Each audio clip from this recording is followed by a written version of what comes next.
How's it going? This is my commentary for my recent paintings featuring this cool Volvo wrecker.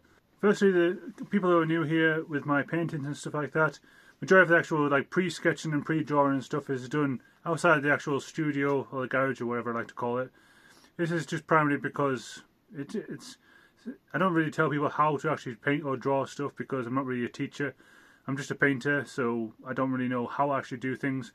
I've been painting vehicles, like thousands and thousands of vehicles for the past 10 years, and it's hard to walk when you can sprint, so it's hard for me to actually describe every single thing that I do. So for this one I just had to do the blue fine liner pen instead of the usual black or pencil. It doesn't really matter which one I kind of use. I've done ones in pencil crayon, or done ones in oil pastels, so just whatever I can get my hands on, but usually fine liners, at least if it's a waterproof fine liner, that's like the key aspect of it. So this is a blue waterproof fine liner I used for this one. I think it was a 0.5 nib or something. And I just got the light sketch in first of just the actual shapes of the vehicle. Don't try and do too much details because I know a lot of this will be covered up. So just get the light lines in there. And this was done, my daughter went to gymnastics and I had to wait like half an hour, 45 minutes or something like that while she did her gymnastics. So I took that with me. And this is the kind of the times where I do a lot of my pre-sketching and stuff when I've got time to myself, where all I've got to use is just a pen and a bit of paper, so I don't have to bring any paints with me like that. I can just work on my sketches beforehand. That way when I come at night time, then I can just crack on with the painting and stuff. And this one was a bit more straightforward than the other ones. I mean, a lot of the times I do a lot of background first, but this one I kind of did the vehicle first. So I did with, likewise what I did with my previous ones and stuff, I start with blue instead of black for the shadows and stuff. And this way I like to control the contrast within the actual vehicle. If I have sharp contrast straight away, like very deep darks or something like that, or very, very light lights, it immediately already affects where the eye actually goes in the page. So for my dark areas, I start building up layers of blue first, and with the areas of red as well. And with watercolour paints and stuff, it's always going from light to dark, and that's because of the mobile layers you put on there. So you can see with the red and stuff like that, the red is very, very light. There's not much pigment in the actual water and stuff. But as I progress with the layers, I get less water in there, more saturated pigment. And be careful not to actually have like a scratchy kind of brush. If you keep the water just very minimum, make sure the brush is just flowing, and you can just gradually build those darker layers. And even for the darker layers of red, to try and bring some of the shadows colours into the actual red itself. Add a bit of blue at some of the bottom areas of the red. That way it kind of brings the ground area, which is all blue, into the red as well. So you want to kind of create that balance and that harmony. Likewise to the background, where I did a lot of browns. I thought this would be an interesting, I think it's burnt umber, I think. I don't really know colours very well. So I did like a burnt umber kind of background. This is kind of like nearly opposite to the blue. It would have been like more orangey if it was more opposite, but it's nearly opposite to the blue. I like kind of just playing with colours a bit, so how about if instead of doing like the usual brown and grassy floor, how about let's do a blue floor instead and have a brown background. So I like to just play with colours and stuff sometimes. And this one I think worked out really well. And likewise what I said about bringing the blue into the actual picture to bring the ground area into the actual vehicle itself, and the browns into the actual vehicle. That way the brown harmonises with the vehicle and the blue harmonises with the vehicle, brings the background and the vehicle together, so it doesn't look like the vehicle's actually just stuck on there. And also with this one, because I was able to control those contrasts with the blue, I made sure that I built most layers and stuff like that on the right hand side of the edge where it's very, very dark. This way that's going to be the highest area of contrast on the right hand side of the vehicle. That way, because the vehicle's facing outwards, I want the sharpest edge to be on there, so it gives a more cool 3D effect. And to counterbalance that with the sharp contrast on the right, on the left I did I used a white pencil to actually go over, white pencil, that's what I did. We used a white pencil to go over the actual vehicle as well, just the back edge. That way it just kind of dulls the saturation down in the actual vehicle, kind of gives a kind of blurry edge. So there's not much contrast. Is like sometimes if you look at some areas of the back, you'll see that some areas of the background bleed into the vehicle itself, and some areas of the blue bleed into the bottom of it as well. So there's not much detail in the back, but there's more detail on the right. That's what I'm trying to say. This just helps create a kind of more of a 3D effect shadow. It's all these little tricks that apply to create a cool 3D effect. Yeah, I just built up the layers of red. I mean, you can see like at the very top areas of the vehicle, at the top of the cab and stuff where it has those red stripes.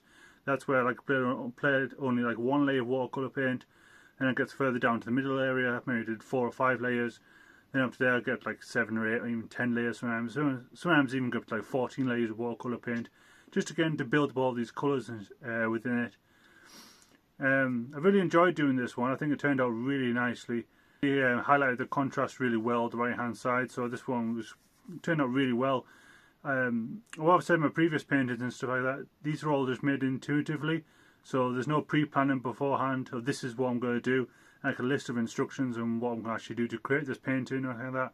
Some artists work like like an architect, basically. I think that's the way like they describe it in storytelling, where some people are like architects, where they like pre-plan everything completely to create a sub-base to build upon. Or just like me, which is like wandering the garden, where I just grab a bunch of paints and just go by it.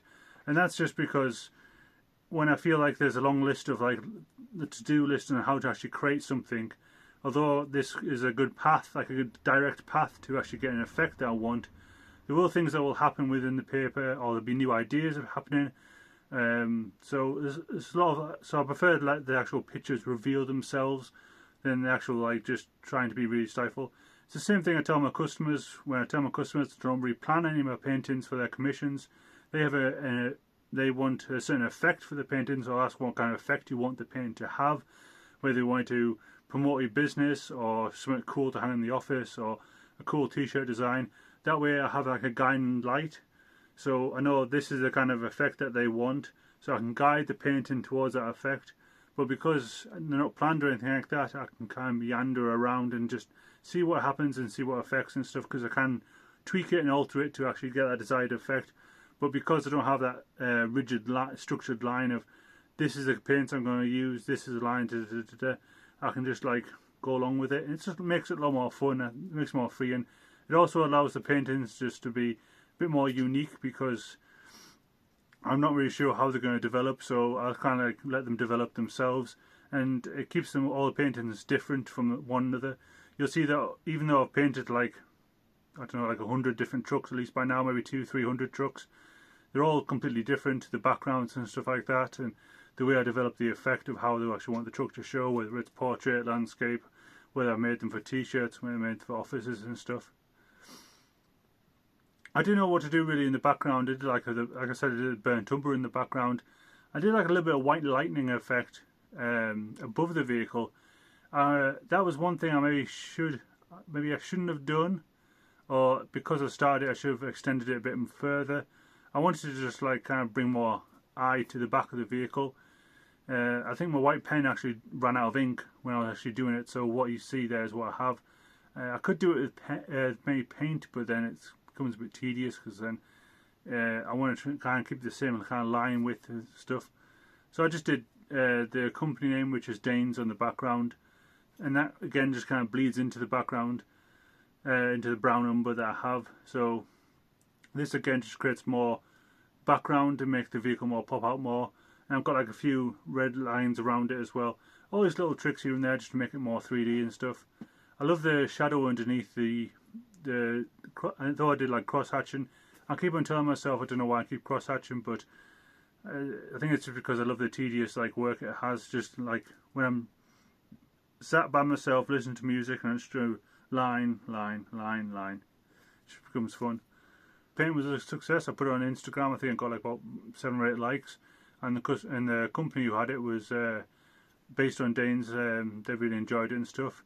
No sales or anything from it, but got a few likes and a few interests and stuff. So hey, it's still really good. I'm glad I painted it, and yeah, we'll see what happens with it. Usually these paintings end up in the storehouse afterwards. Once they're done, they're posted, it's on the line, and I just do these kind of paintings just to kind of promote my business.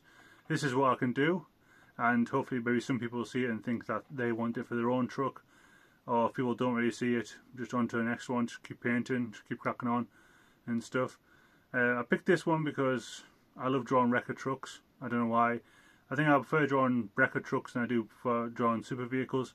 I think the trucks don't get as much love as supercars and muscle cars and stuff like that, they're always getting painted.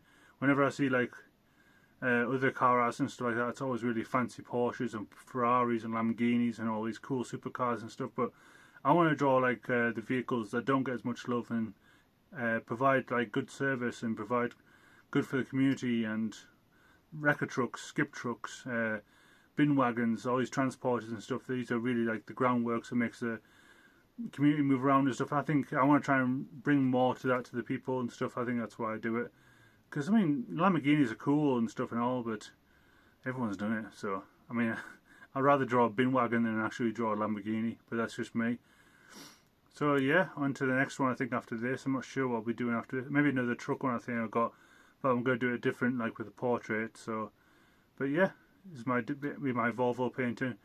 I mean, if you want to actually leave a comment on how to actually paint these, like more and more step instructions, I'll be happy to do that. I don't really like to do it very often, but because I'm not really a teacher, I'm just a doer. But if you want me to do that, just leave a comment down below, like, subscribe, all that other pish if you want stuff. But yeah, thanks.